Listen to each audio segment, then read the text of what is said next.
MS tends to affect people very differently, and some people may have motor symptoms, some people may have sensory symptoms, some people may have fatigue, pain, you name it. And part of the reason is different parts of the central nervous system that may be involved. Some people have more involvement in the brain, some people have more involvement in the spinal cord, and different nervous system tracts that control different bodily functions. So everybody has a different experience, and the severity of inflammation, the severity of the condition itself can play a role as well.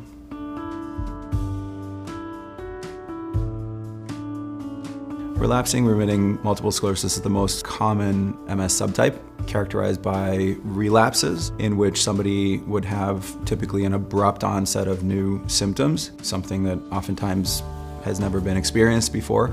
And then there can be remission, there can be some improvement in symptoms, and usually that's associated with MRI changes. So usually that'll be a new lesion in a certain part of the central nervous system that causes dysfunction leading to those symptoms.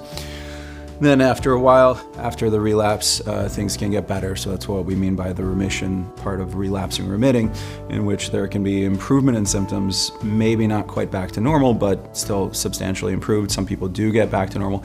And then there can be continued relapses if we let the condition go untreated.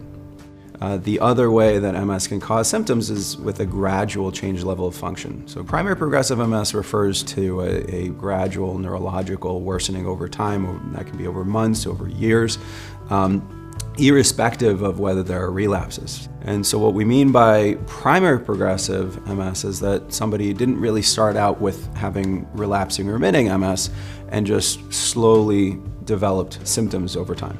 What we mean by secondary progressive MS is that somebody did start with relapsing-remitting MS. Again, remember, most people do at onset have relapsing-remitting MS, but after typically a few decades, it can be 10 years, it can be 20 years, some people develop secondary progressive MS. That means that they started out with relapsing-remitting, but now they're having a gradual change level of function, irrespective of any relapses. It's important to discuss with your doctor what subtype of MS you have. That can impact treatment decisions, different medications, as well as expectations, sort of what to know for the future, prognosis, and how to best plan for the future and compensate.